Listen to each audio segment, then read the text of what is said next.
pretty much summarizes it. I'm going to put a different spin on it, though. Okay. Kyle Hurd was big on this topic all day. I can't believe he didn't go here. 18 years is a perfect time for a marriage. You get married, you have a kid. 18 years later, the kid's off in college. And so when you first start out a marriage, it's passionate love. Yeah. Then it's about raising the kid and making sure you get them Super Bowl titles. And then they go off to college and it's just you and me, baby.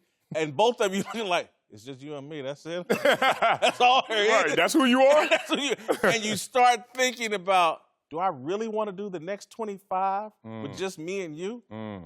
And then if you survive that and get to the other side, and you're about 60, 65, it's like, oh, I really need you. Yeah, you're right. I need you to give me my medicine. I need you for this and that. We vacation together, great, and you fall back in love.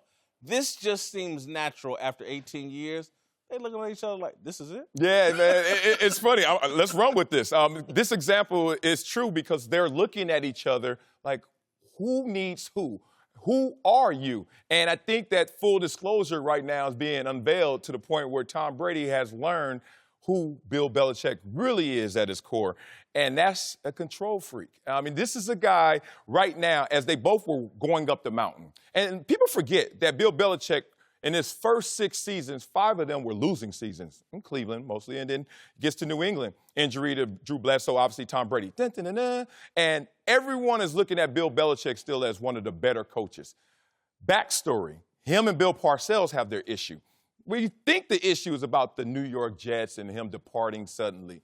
But in reality, at the core of that marriage, it's Parcells looking at Belichick saying, you can't win without me. And Belichick said, watch me prove it. And then Belichick proving it and Parcells trying to prove he can win without Belichick, never succeeding.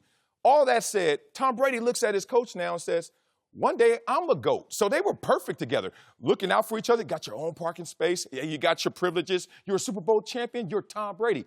But then the GOAT conversation for Belichick met the GOAT conversation for Brady. And the control freak said, wait a minute. Can't be up here with me. Let me put my dagger down right here and create a level between them. And in full disclosure, I share a marketing agent with Tom Brady.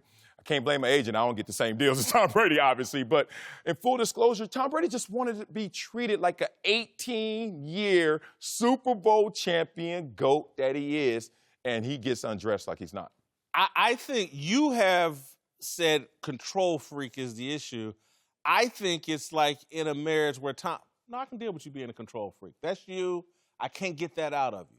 But here's what I need, particularly now that I'm really into this relationship with Giselle, now that I'm really into relationship with my kids. If you're going to be my mentor, my father figure in football, I need some love, man. I need some affection. Right. And that's where the issue is.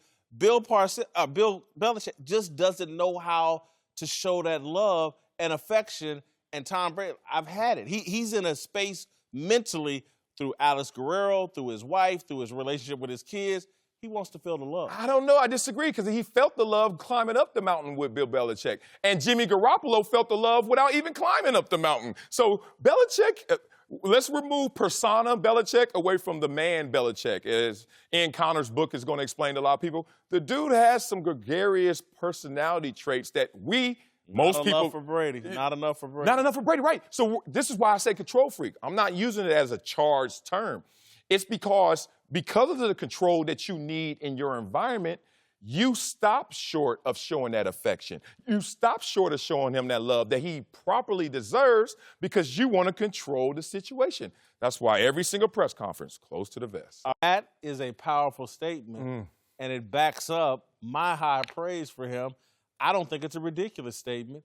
That doesn't mean he's going to be the greatest player ever, but in terms of tools and what you want to see from a quarterback in terms of arm and the way he's thinking the game, I get what Brett Favre is saying. Yeah, and also the weapons he has around him and the mastermind he has and his head coach and Andy Reid. I agree with Brett Favre. I said it after week 1, and I know it sounded crazy after week 1, and I still hear Tony Gonzalez ringing in my ear, pump the brakes. And I was like, I'm talking talent, which is just your abilities Yes. to do it. And we all know that the best players are not always the most talented, so don't confuse the two. I agree with Brett. I agree with Brett, but I'm like, at some point we have to look at history.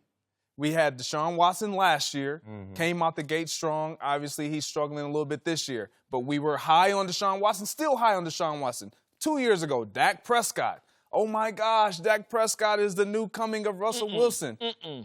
Not happening right now. But we Hold didn't on. see him on the same level. Go ahead. Yo, Nah. RG3. No. When he came out, he was lighting it up his rookie year. The difference between those three guys, if you give me a minute, I'm listening. and Pat Mahomes, he's able to sustain his success because he's a pocket passer that is relying on not only his arm, but you said it and Brett Favre said it. The guys around him are going to make it a lot easier for him to have this amount of success throughout the course of the year. Greg, you made it a production conversation when you gave us those names. And, yeah, Deshaun, Dak, RG3, production. We were like, whoa, amazing. But we're talking what Brett said, arm talent, abilities, talent for the position.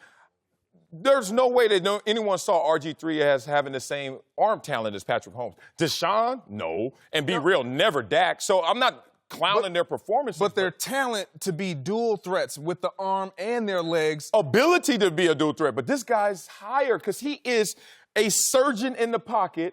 Absolutely. And he's Greg, thinking through it. What I'm surprised at, it's not that you're down on the guy, but what I'm surprised by is you played with Brett Favre and Aaron Rodgers, two guys that you could argue the most talented guys. You could put them in that argument. And when you see Pat Mahomes, you don't see the same thing. I do. I'm just not as excited to just jump on board right now because it's week 2. And again, he has an advantage like most guys don't have in this league coming in. He sat all of last year. Right. Like Aaron Rodgers got to sit. Like Aaron Rodgers sat for 3 years. Yeah. And so when you look at that, his progression mentally, he's able to be a lot quicker out of the blocks because of that. A lot of people won't look at that because he's not coming out as a rookie. We see him as a rookie because this is his first year playing, but he's not a rookie. Yeah, you sound like most evaluators, which makes it so difficult to really evaluate a prospect because it's like, what do you weigh in? And even when you come up with that answer, that formula, then you're still like, but what about history? And a lot of rookies Trying to hedge his bet. Yeah, exactly. So let me take you to the purest sport there is, the first sport there is, track and field. You know why I love track and field? Because it gets all of the other elements out the way and you just say, who's the fastest? Are you better than me or are you faster than me? Simple, nothing else. I don't want to hear anything else. In track and field, I say we because I won the national championship at 12, you know what I'm saying? We look at a age group runner, 8, 9, 10, 11, 12, and there are people who are faster than Usain Bolt walking this planet right now. Noah Lyles, at the age of 20, has run faster than Usain Bolt. So we make the assessment that he's more talented than Usain Bolt. Will he ever beat his records and become the fastest? Different conversation. But does he have more talent? Yeah, because right now he's doing things that even Usain Bolt didn't do at the same time. Agreed. All right.